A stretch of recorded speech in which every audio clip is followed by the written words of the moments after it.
Welcome to episode 153 of the Sports Geek podcast. On this week's episode, I chat Crows, AFLW and esports with the Crows' Nigel Smart. Welcome to the Sports Geek podcast, the podcast built for sports digital and sports business professionals. And now, here's your host, who has a Twitter account for his shoes, Sean Callanan. Thanks, DJ Joel. That's right. You can follow at Sports Geek Shoes to see my latest pair of Sports Geek sneakers. I'm actually looking at the box right now. I haven't done the unboxing yet, but my new pair of Sports Geek shoes have turned up. And the reason I have a Twitter account is to help them remain a marketing expense for Sports Geek. My name is Sean Callanan, and you're listening to the Sports Geek podcast. Thank you for doing so. You're either listening to it on iTunes, Stitcher, or your favourite Pocket Cast app, which I hope is the same as mine, Pocket Casts. That is the podcast app that I use. Really looking forward to you listening to this pod. Nigel Smart is a long-time friend and a long-time listener. I've been talking to him in working with the Crows around a number of issues in his role as COO and the exciting development that they've gone through over the past 6 to 12 months, both with the expansion with the AFLW, the new women's league for the AFL, and the Crows winning the inaugural AFLW premiership, but also the announcement recently that they've purchased Legacy Esports and been the first professional sports team in Australia to jump into esports. So really enjoyed this chat. I always enjoy my chats and catch-ups with Nigel, but it's good to get it on the record, talking about his career coming as a former player and a great of the club, and diving into the business side of sports, coming back as COO. So I hope you enjoy this conversation as much as I had in having it. Nigel Smart from the Adelaide Crows.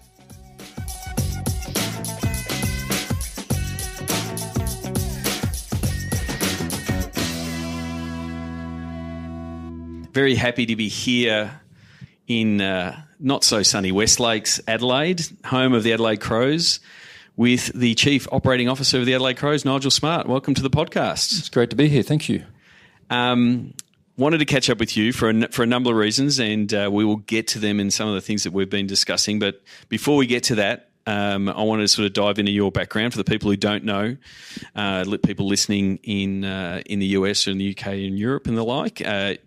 You were formerly a player. You played at the Adelaide Crows, a one-time record holder, games record holder, and finished up. When did you finish up footy? And sort of take us through that transition from being a player to your second phase of your professional career.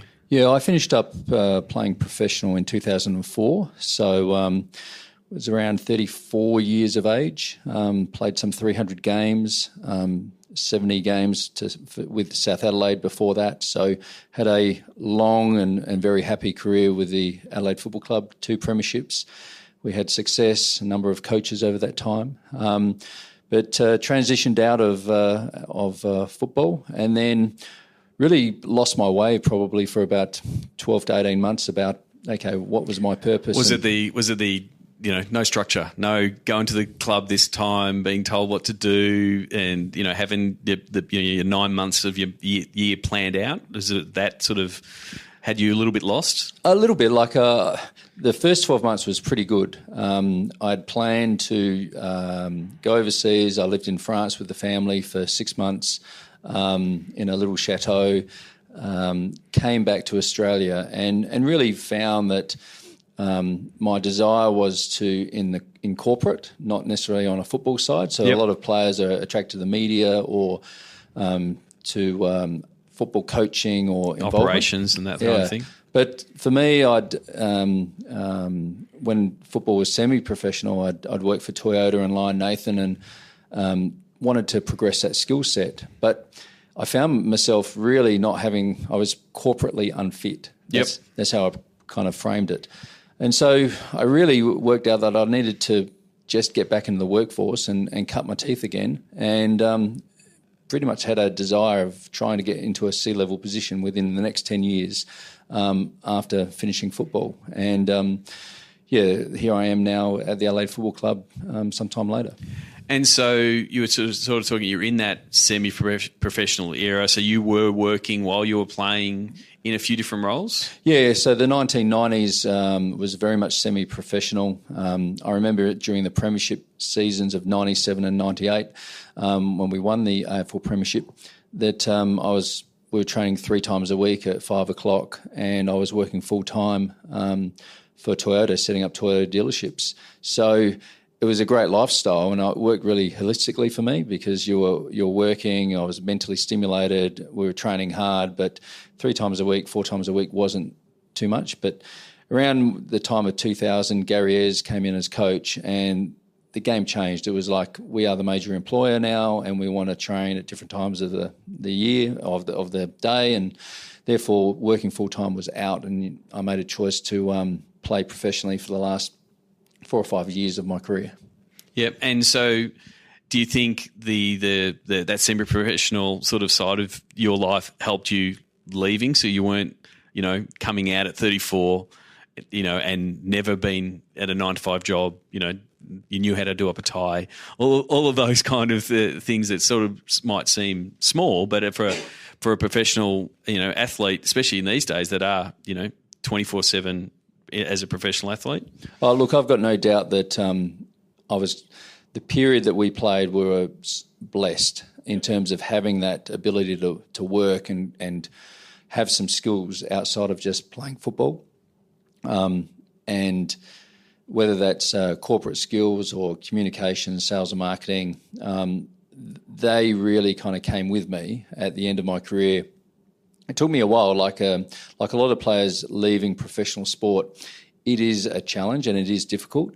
Your ego is inflated, and it took me a while to deflate my ego and actually come to the realisation I needed to start again at a base level job.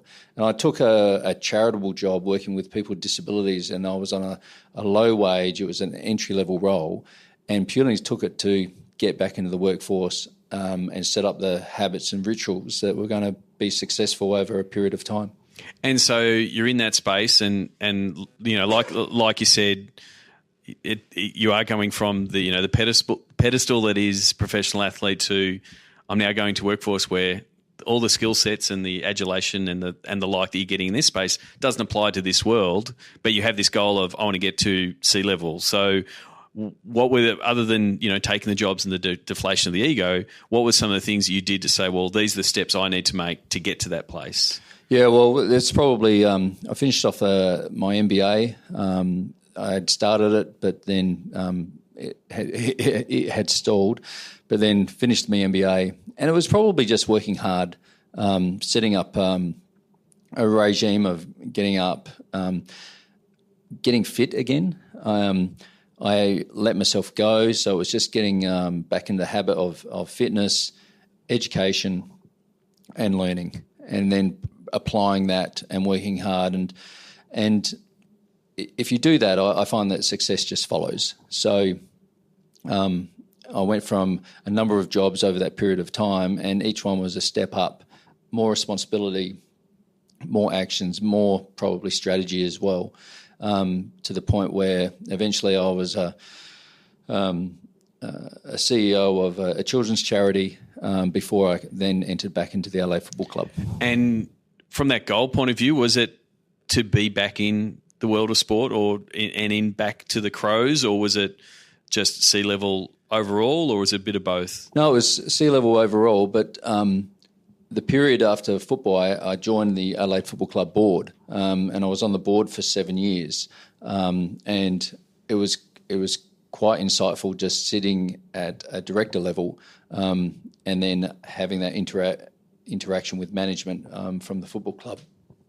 So I didn't have any real desires to get back into sport. Yep. It was more about personal achievement in terms of I was running a children's charity, quite happy in terms of that, where that sit with me personally and with my family and my values. But the football club was in a time of transition as well, and there was enormous change. At that particular time, the club had been sanctioned for Kurt Tippett in terms of salary indiscretion. The CEO had been suspended for 6 months, and there was a state of flux and change that was occurring in the club at that point in time, and led to me becoming the Chief Operating Officer for the Adelaide Football Club. And so it was a little bit of answering the call, the timing of things that sort of brought you back? Yeah, it was. It was probably the opportunity and the scope of the role, the need for change in a football club. The football club had been operating fairly well on and off the field, but probably had just plateaued for a period of time, and there was a need for just an element of change within the business, and probably a resetting of who we were and what we stood for. We hadn't won a premiership for a long period of time, and that's still the goal today, is to have on-field performance, but also to evolve as a football club. So going back to your sort of focus of not wanting to be on the footy side, what does your role as COO entail at the Crows? Well, I think initially when I came on board was to undertake a change management piece, primarily in the football club.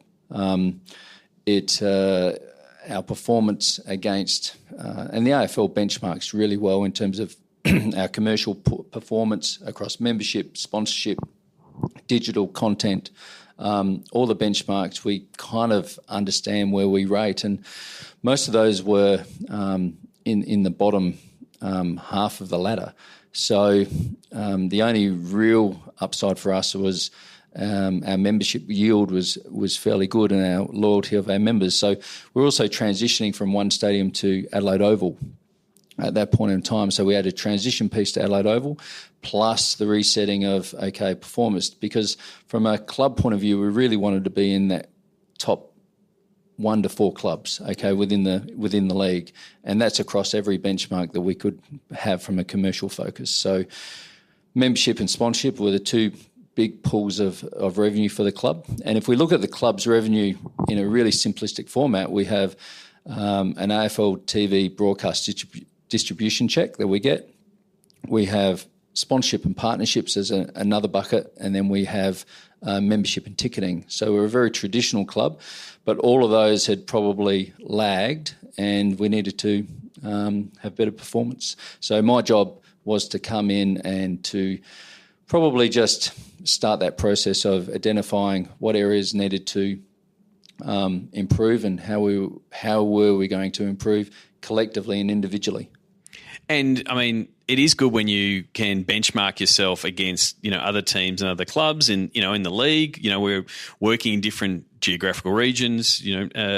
Adelaide is one of 2 AFL clubs in South Australia. But how much of it is we're going to compare ourselves to what other clubs are doing, but then also setting your own benchmarks from a club point of view to say, well, it doesn't matter about the ladder over there. This is what our fan base is. This is what our benchmarks are. This is what we're going after. How much of do you balance those two? Yeah, I think there is an element. We often coin a phrase that we have between 500 and 600,000 supporters, and we monetize a fan base.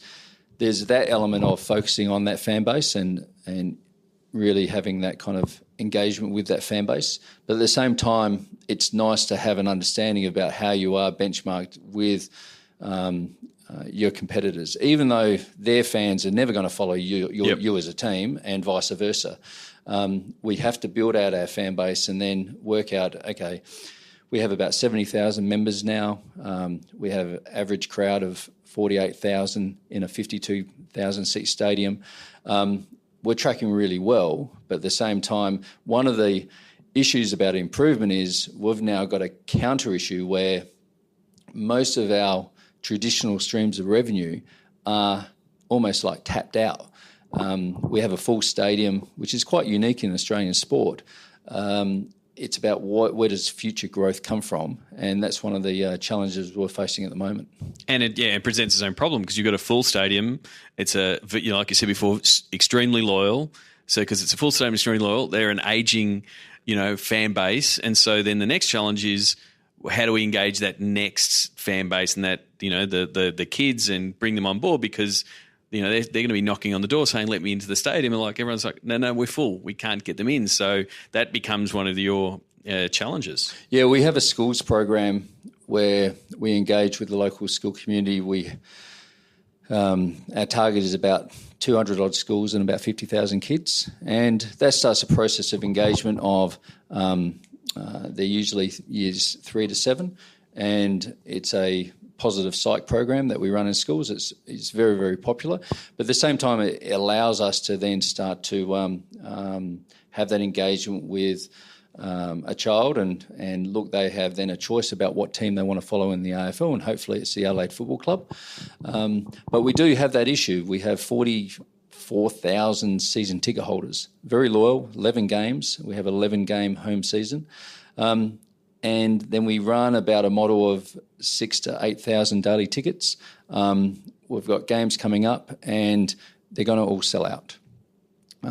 We've got a program in terms of our daily tickets. When we go on sale, we track every game and we sell every seat that we can in the stadium. And then if we can't, we have the ticket resale and we try and maximise that as well.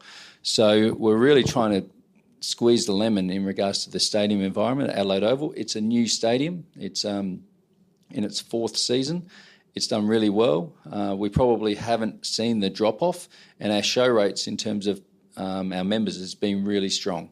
So we're quite surprised at the level of show rates that are in the 4th season of our stadium. So, yeah, it's a challenging one where, look, we'd like to do a sampling program for kids or bring 1,000 kids in, but it's pretty difficult when you don't have the space to do it. So your first couple of years at the Crows, a lot around change, bringing in change management, changing of processes, changing of venues. You haven't really stopped.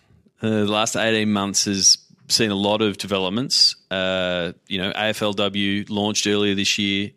The Crows were one of the inaugural teams and actually won the flag. Congratulations. What were some of the lessons that you learned sort of going from a one team, operation, having an AFL team and a SANFL team, but to bringing in the girls team? Well, what we found out, Sean, was when I started here at the football club, our engagement from a departmental point of view, whether that's membership or sponsorship or our content team, was our engagement with the AFL was next to nothing. And being an interstate team, that process of just engaging with the AFL and understanding what is their strategy, what are their aspirations, what are they trying to achieve. What we've done over the last 4 years is probably actively engage with the AFL and really kind of get under the hood of the AFL and what are they working on, what is their strategy. And through that process, we learnt pretty early that with Gil McLaughlin coming on as CEO, that a women's team was on the cards. Initially, it was going to enter in 2020, but then it was fast-tracked to 2017. But by the time that was announced by the AFL, we were very well prepared in terms of already positioning ourselves to have a crack at the tender submission.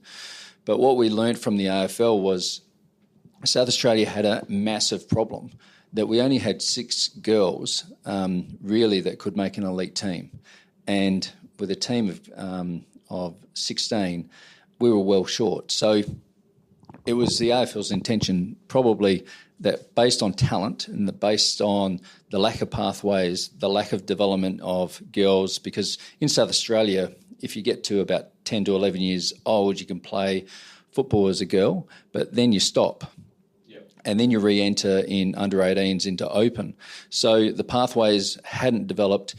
The other states like Victoria, WA and Queensland, they had about 50 to 60 to 70 girls, that could play in teams.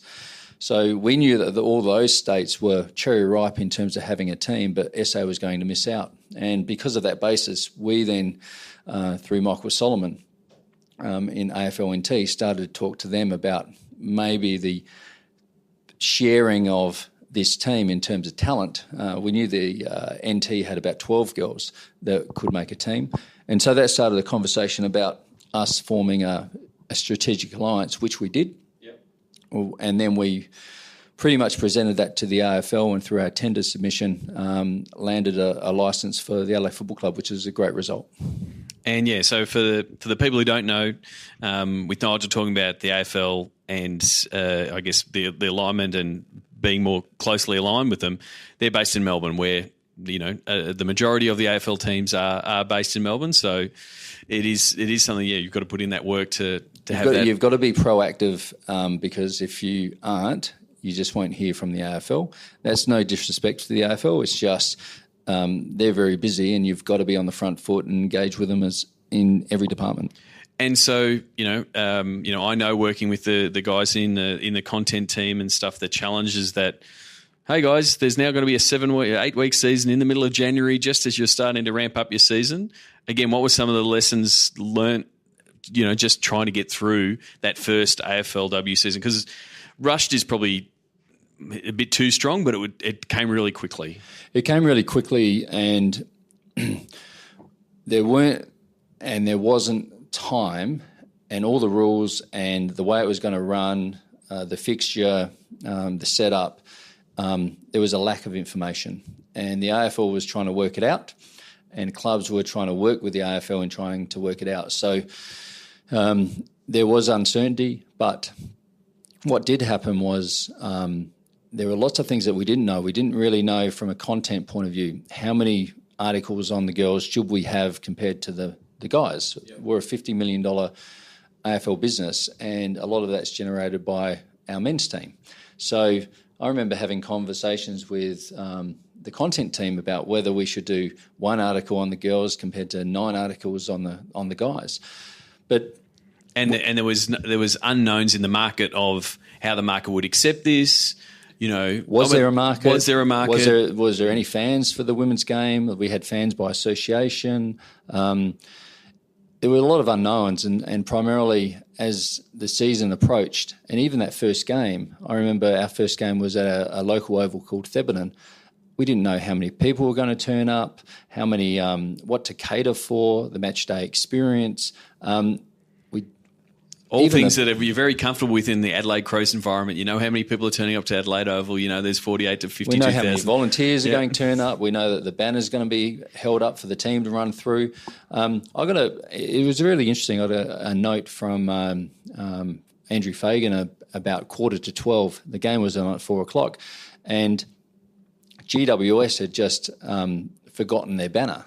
All right, so for the game, and we were trying to prepare their banner along with our own kind of resources for the first game. And not to help that the first AFL women's game that was scheduled between Carlton and Collingwood, they had 25,000 people turn up for that particular game. And that scared the bejeevers out of me because Thebarton could only hold 15. And it was one of just preparing for the worst, but we prepared with uncertainty and all the staff pitched in.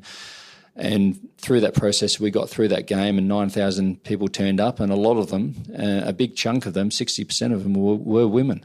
Yep, and then it was a bit of that wave of support and people turning up, each week, and terrific response after your team won up in Brisbane, but then to have them come back for the cup, before the men's game and getting the whole crowd behind them, it must have really galvanised the club at the start of the year.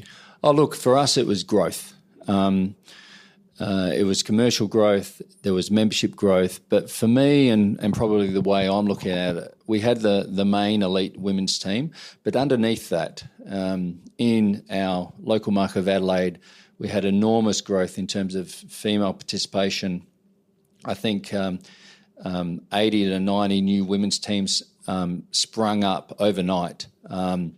Female participation and girls, we'll probably engage with about 15,000 girls, and the conversation with those girls is you have permission to play.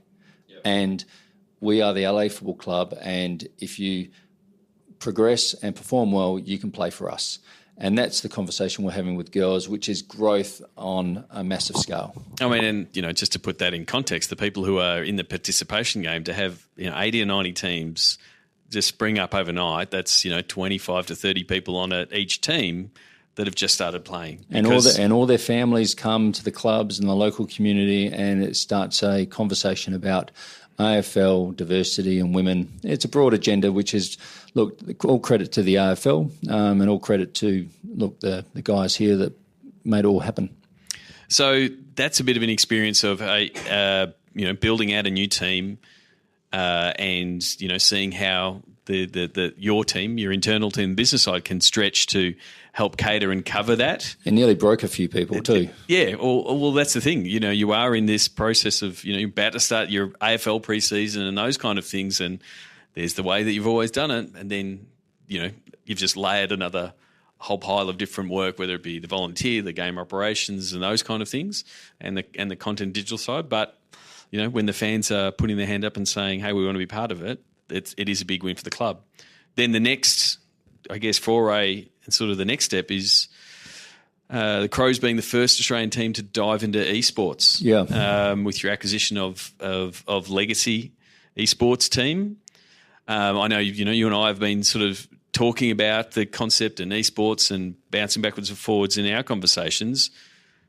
Take us back to where did that preparation? Where did that? I think you called me one morning. I was in Sydney. You've called me, and then the end of the day, I was in the Virgin Lands talking to Fags. It was like a bit of a bit of funny coincidence, but sort of take us through some of the backgrounding and what got you to scratch that itch, and then what kind of research you had to do, because I think there's a lot of people listening that go either get esports and not quite get it yet, or try to understand where traditional sports are doing it. So being able to talk to you as a professional sports organisation jumping into the esports space, what were some of the steps that you had to take? Well, as I said earlier, the football club is in this unique position where a lot of our traditional revenue streams are reaching a capacity. And so probably about 14 months ago, we had a strategic workshop.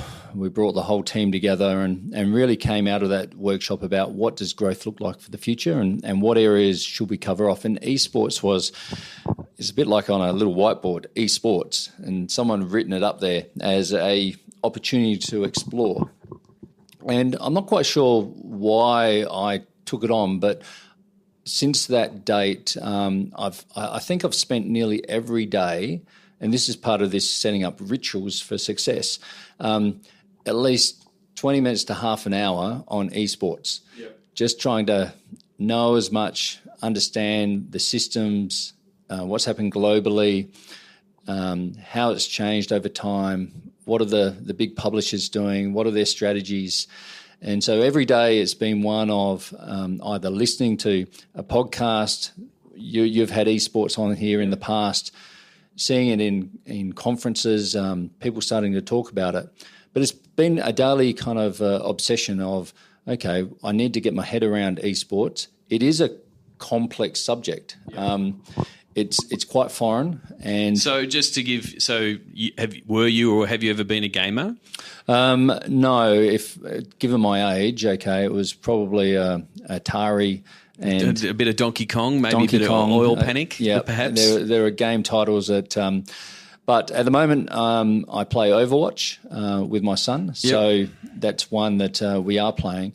But so you are literally coming to this. You've gone from a post-it note on a wall at a strategy meeting and saying, I'll have a look into this, to diving in, up to your eyeballs and trying to immerse yourself in it to sort of understand it, whether it be reading the material and the industry papers on it, podcasts and the like, as well as talking to the riots and the like to sort of say, how does this work? Where does the... Yeah, so along with the reading and listening of literature was then the stakeholder engagement. So starting with the publishers, people that are running leagues, tournaments, people that are streaming or Twitch, organisers of events, and then teams themselves. So that started then a process. But we actually wanted to get a third-party view. So we were undertaking this work, so we commissioned a third party to do a piece of work on esports for us, just to give us an independent view on esports and Australia and what's happening in Australia. And through that piece of work, then that identified 15 entry points. And those entry points ranged from some casual low-cost PR association in terms of having the Adelaide Football Club brand associated with an esports event or even a team, to sponsoring a league, running a tournament, and included in the 15 was actually buying a team. Yep.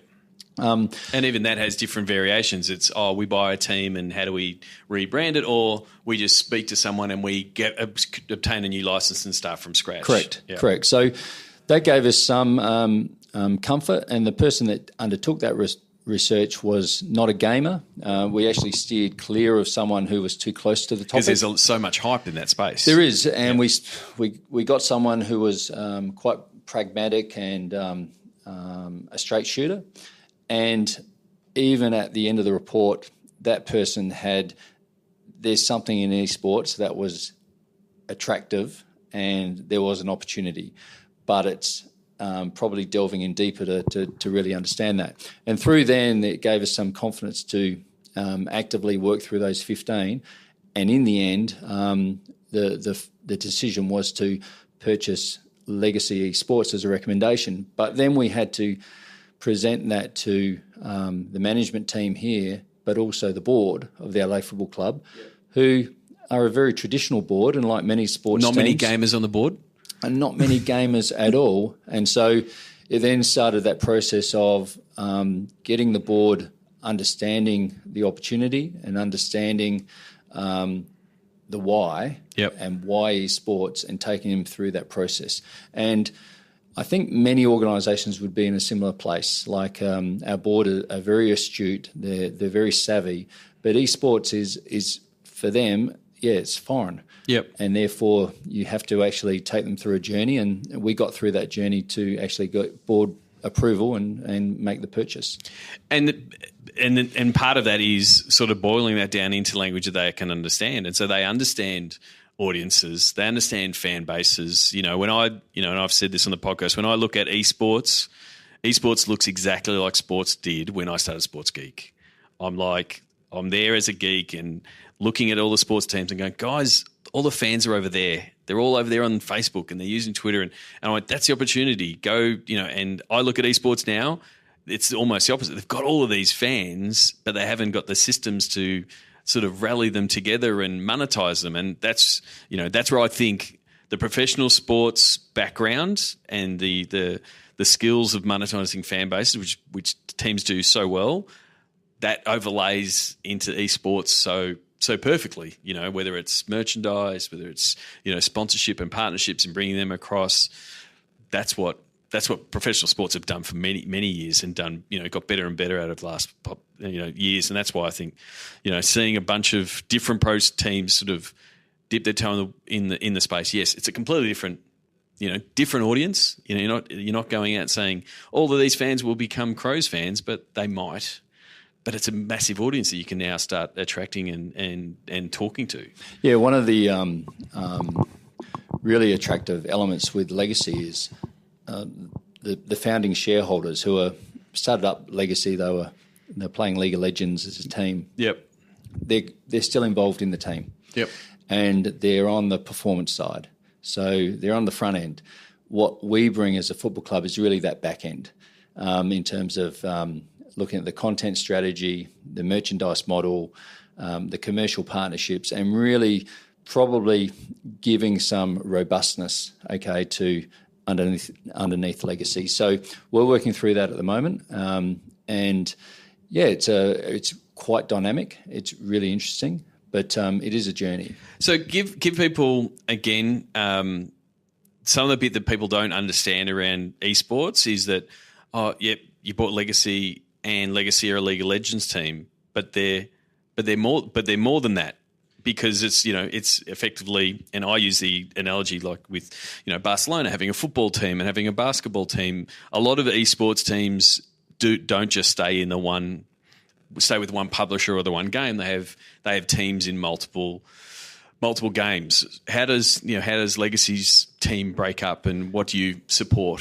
Well, Legacy has a League of Legends team in the Oceanic Pro League.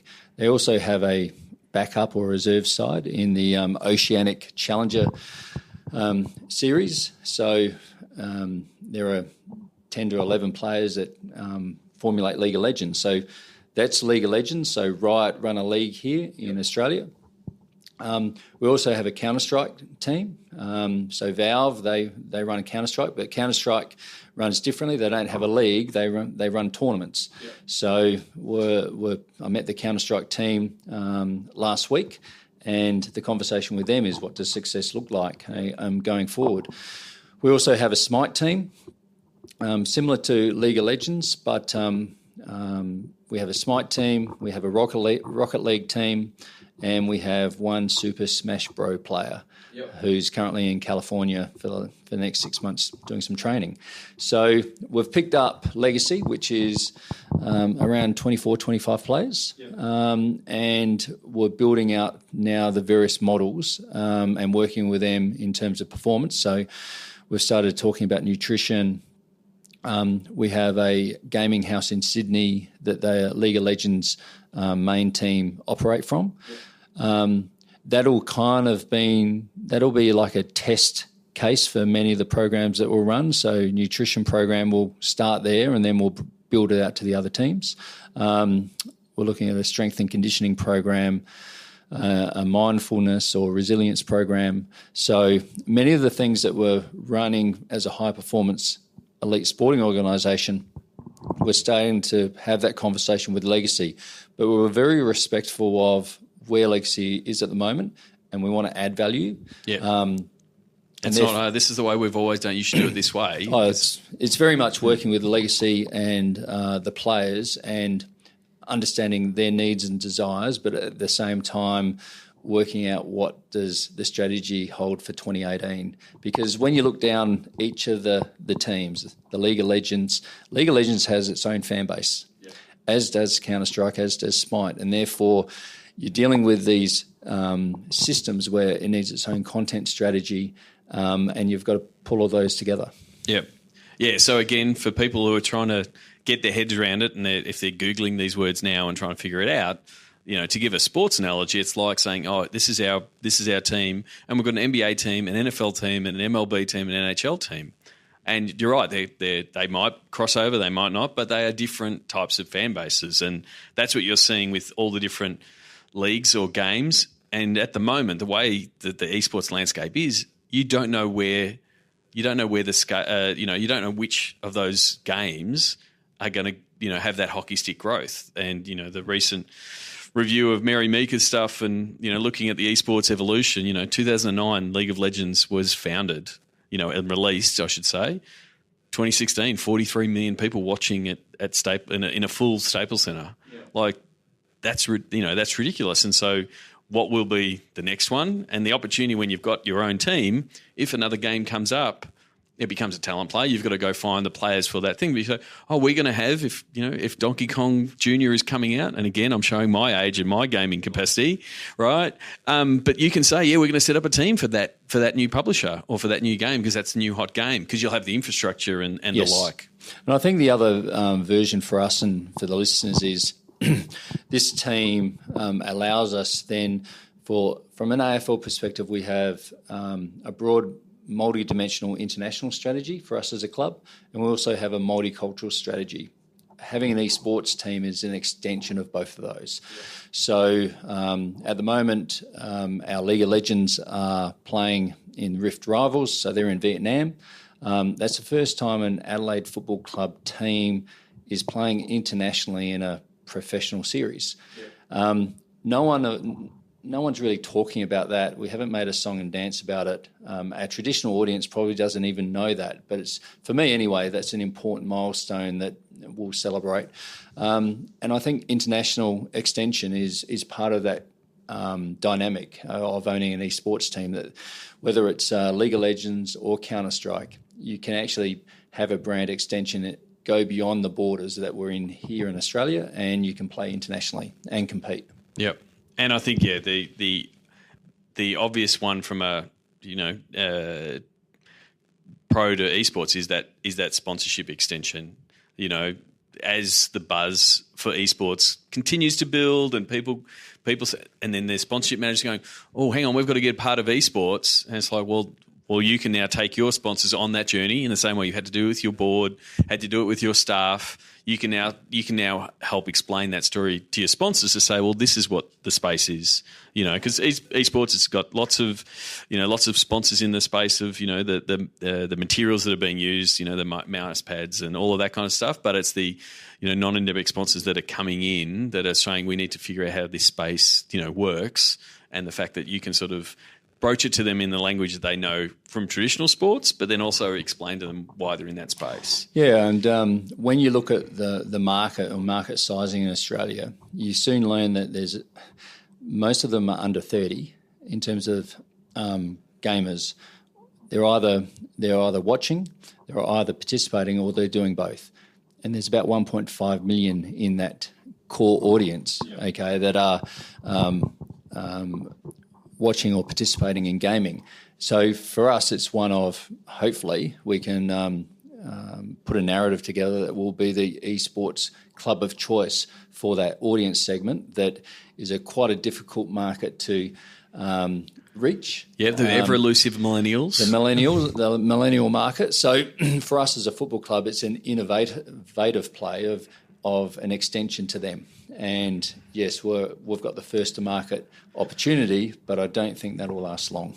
No, that is true. I mean, there does seem to be a stampede of people in the sports space, and Manny at the next level that keeps updating his little infographic of all the sports teams. He's updating it, almost weekly now.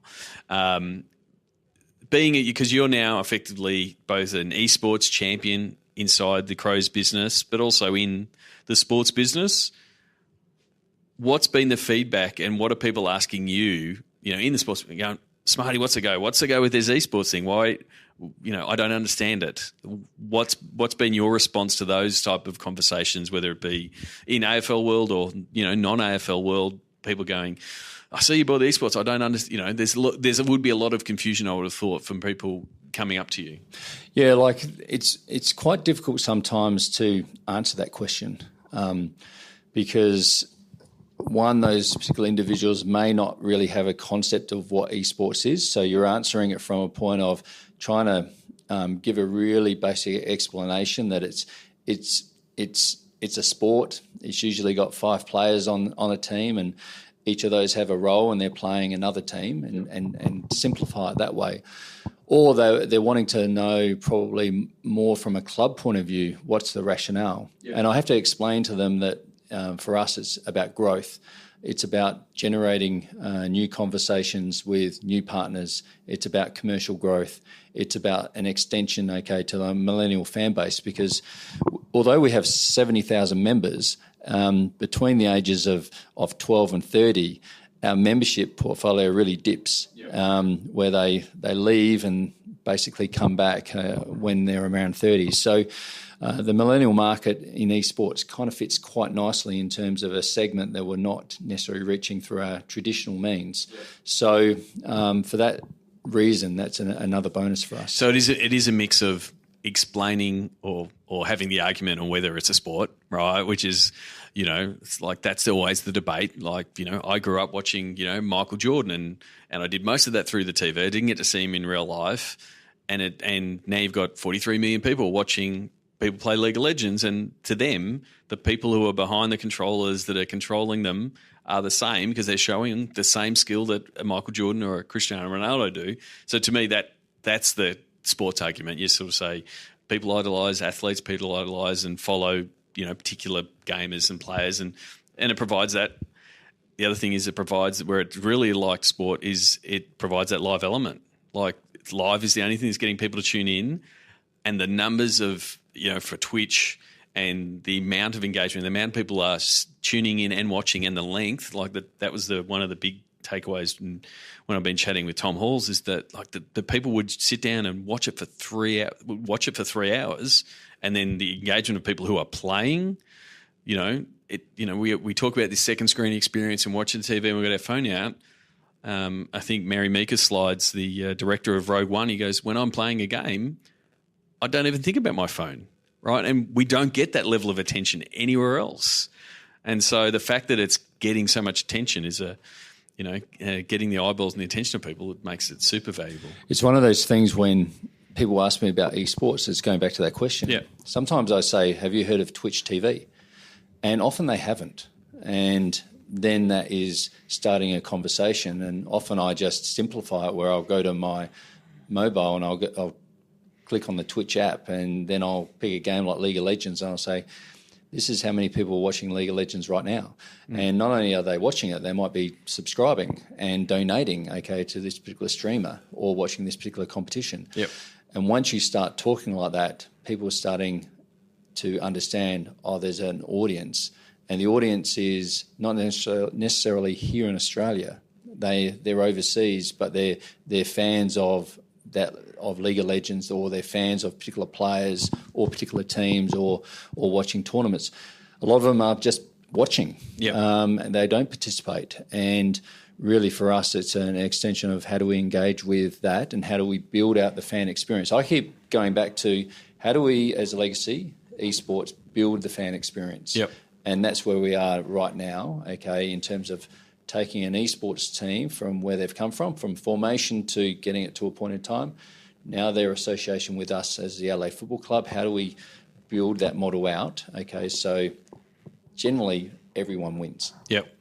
Yeah, definitely. And then I think the last thing you should do when you're talking about and showing Twitch is the drop the mic moment is, Amazon bought Twitch, right? And everyone knows when Amazon buys something, it's really important and big, right? And the fact that they've gone and bought that whole platform is just sort of shows, the opportunity. And it's hard to keep up with the announcements by Twitter and Facebook, Blizzard, ESPN.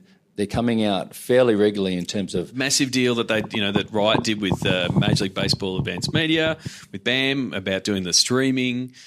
Twitter signing up to do live streaming. They're soaking up all the media spots that they want. The fact that Channel 7 over here in Australia is now doing an esports TV weekly show. And again, that kind of it further validates it for people like yourself and the people who are already in the market, but it starts legitimising it. So those conversations of, you will move along from what is esports to, this is a really big opportunity. Now I start understanding where this audience is. And one of the fantastic conversations we have as a sporting organisation is our own AFL players are gamers. Yeah. So they're gaming, they're playing different games, and they're engaged. Yep. And so you have this harmony between the traditional in terms of your own players, but then also esports, and then bringing that together in sweet spots of content and opportunities. So we're looking forward to doing that down the track as well. Yeah, I'm same. I've obviously shown my gamer credibility, which is none. I have none. But I'm super excited about the space, both from the opportunity of the audiences, but then also talking to and listening to the people that are in the space in, what Riot is trying to do and the OPL and what's happening in that space. And the fact, and again, when I sort of try to do the analogies of traditional sports and try to keep it to that space, because that's the people I'm talking to, that's what they know. And I said, well, just imagine if you went and bought a football club that was local South Adelaide and they were doing okay and they got on a real hot run and then they were playing Real Madrid.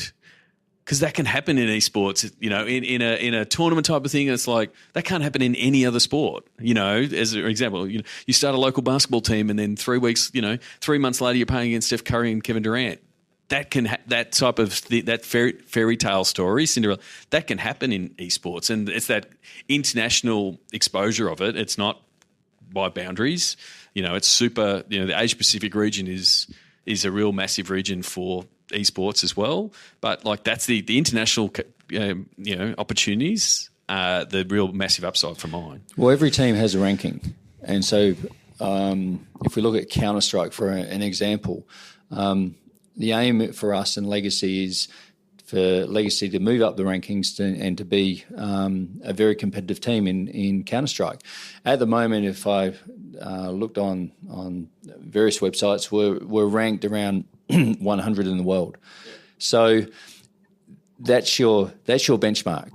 That's where we are right now. The aim for us is to improve that and to move into hopefully the top 50 and then hopefully edge closer to a top ranking. So, and then if you're top rank, that brings tournament, that brings opportunity and exposure. So it's very much from a data analytics and measurement point of view, esports actually is quite in-depth and there's lots of information out there about players, about how they perform, about teams, and so you can actually benchmark yourself globally to see how you're tracking. And do you think do you think there's an opportunity in the high performance and the performance side of the business, because the Australian sports scene, both at Olympic level and at the AFL level, from a high performance point of view and getting the most out of our athletes, Australia punches well above its weight to a point where a lot of the high performance staff in Australian sport are being poached by NBA teams and EPL teams. Do you think that bringing that type of knowledge and IP to your team is going to be something that gives Legacy that leg up the ladder? I've got no doubt. I've been to our training base in Sydney. Yep. And it's a very nice house, and they've got their computers set up in terms of where they train. They've got their scheduling, but they're kids. Yep. They're kids, and they're managing it. They're doing the best they can, and I think it's just adding that element of professionalism and the knowledge and giving expertise, coaching and support and advice where they have feedback or they want to know more. We can provide that, and I think that's the exciting curve of improvement. Yep. And they're calling out for it. I had a conference call with all the players last week, generally having a bit of Q&A about what does the future hold for Legacy, where they could just ask whatever questions to us as the Adelaide Football Club. And we were quite transparent. We want to add value. But after that, I got some feedback from a few players just going, that was great. I really want to work on my nutrition. I've been trying X, Y, and Z. I really want to get that kind of professionalism in terms of knowledge. And so that kind of feedback points us, we're moving in the right direction. Yep. And again, it's you're just taking what in here in Adelaide, because when you pick them, they're kids and they need to be taught and the same sort of thing. So that's where the overlap is. I'm going to finish off this podcast with the closing five. Do you remember the first sports event you ever attended? It was a grand final at Football Park between Port Adelaide and Glenelg. Just a couple of hundred metres away from where we are. 100 metres away. I remember my father taking me to this particular grand final. It was very eventful. So, in fact, my first coach, Graham Corns, was involved in that particular game. Very good. At a sports event, do you have a favourite food that you go to, or do you have a favourite food memory where you go, I remember I had this, or are you a foodie, or you just have the stock standard? I'm actually trying to be quite healthy as I get older, but I do have I do like trying the chips. Okay, and just really testing out a stadium's ability to make good chips. Is there a chicken salt rating? Because chicken salt being the staple of chips in South Australia. Yeah, chicken salt's a requirement, but certainly in stadiums you do have a variation in terms of chips, and it's really about, have they gone the extra effort, or is it just bland and frozen and soggy and bendy? Yes. So, What's the first app you open in the morning? Yeah, that's a really good question. Twitter. I open Twitter first. I then go to just general news. So I go to the local paper here just to see what's happening. Yep. Do you have a news app or something that you go to get the other than going to the local sites? Is there a news app or something that starts aggregating some of the things that you're trying to keep track of? I do. There's BuzzFeed. BuzzFeed, yeah. BuzzFeed, and then I just go to traditional ABC. Yep. Bit old school for me. So. And is there somewhere you go? Where's your esports? Where do you get some of your esports? There's a number that I go. There's a number of websites. There's Respawn. Australian Esports, DOT Esports, TEO. What else is there? They're all in my favourites, and I just kind of flick around them. I just flick around now in terms of getting updates, and then it is what I've found sort of diving into the esports space. As much as I've sort of put Twitter to the side and said it's a bit of a broadcast channel, which it is for a lot of sports, it's really still really active in esports. Like really it's it's like it's a bit like talking to sports people back in 2013, 2014. They go, "We love Twitter, it's awesome, we're getting all this," which has sort of fallen off. The traffic's fallen off, and it's become a bit broadcasty in professional sports. But in esports, it's still really conversational. Everyone's still really approachable. You can reply to people and they reply back. And it's it's a method that I used way back in 2008, 2009 to connect with people in the sports business space, and it worked really well. And that's when Twitter was. But if you do want to get into Twitter, Twitter is great for the esports space. It's really good. The players are all on Twitter, and there's some really good content you can find on Twitter, and then following those individuals. Manny is one of those. Yep. Okay, the next level in terms of information, and just I find Manny from the next level is good because he'll just come out with demographic or age kind of comparisons, and you can actually use that in sponsorship decks or in information that you need, internally. So, and he is one of the, and I'll probably answer the next one, that who should Sports Geek podcast listeners follow and why? Because I agree, Manny from the next level, because he is updating that graph. And he's telling the story of, look, here's all these professional sports getting involved, and here's why I think they should be involved. And here's this conversation it should be. Yeah, and I think any sporting organisation that wants some core information about the why, then that's a good point of contact to go have a look. So, what social media platform is your MVP? The MVP at the moment is. Look, I have to say Twitter. Yep. And look, I'm not big on Facebook, Instagram. It's probably Twitter, and it's more so because of esports and probably the last 12 months. And I've been probably navigating to that to see what's happening in esports, what's happening globally, and then what's happening locally. And it's going to be really interesting to see because the esports community is so entrenched in Twitch, and that's where they view. And Facebook is... which is often it's why I put my hand up and say that's the MVP. And a lot of people say that's it from a business point of view. It's where we go get our audience.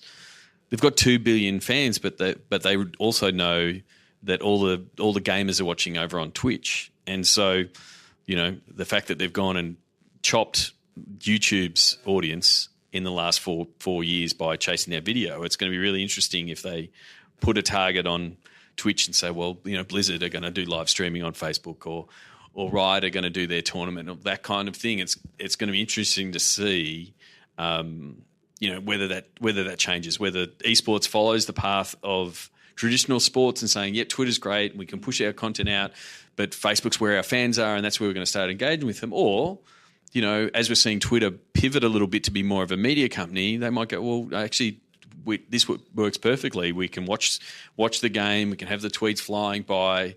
It might be, something that really is a shot in the arm for Twitter, because if they can start saying that broadcast and interaction is working, they can potentially get back in the game, in a professional sports space. So it's a fascinating space, and it's hard to keep up with all the changes. But really interested in, I think Blizzard and Twitch have done a deal in terms of Overwatch, and then the benefits that stream through to that fan base. I think you're going to see more of that. Yep. So lastly, where can, if people want to contact you, sort of send you a tweet, how can people find you? What's the best way to get? Nigel_Smart on Twitter. That's probably the easiest way. And they'll see you at an esports tournament somewhere soon.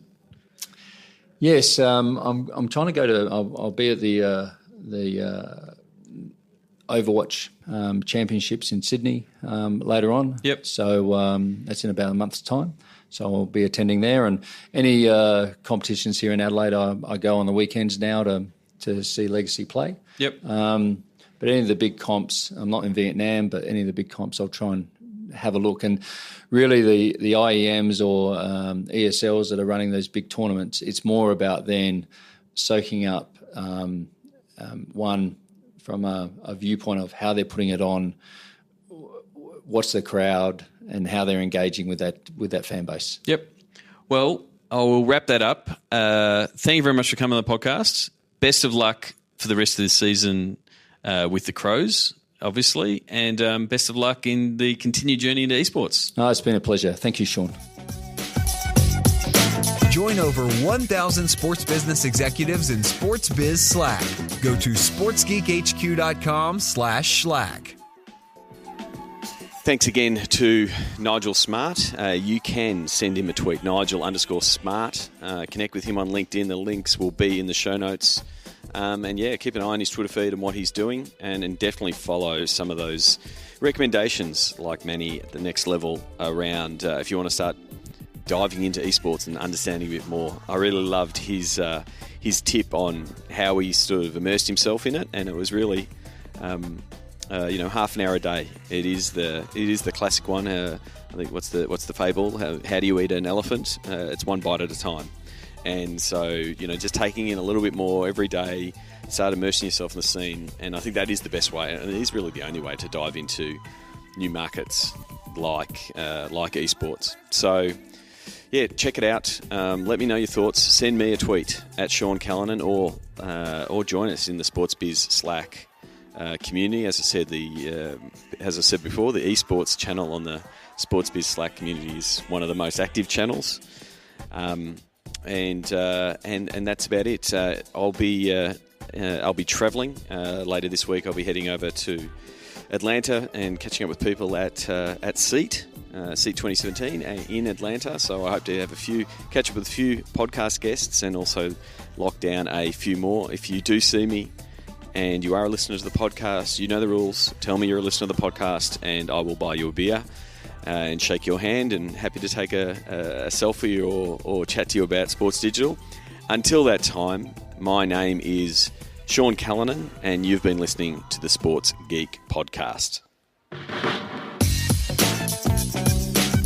Find out how to drive between $8,000 and $30,000 in profit for each digital campaign you sell sponsors.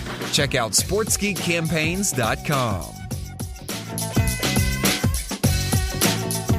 Have you joined the Sports Biz Slack community? Sign up now at sportsgeekhq.com/Slack.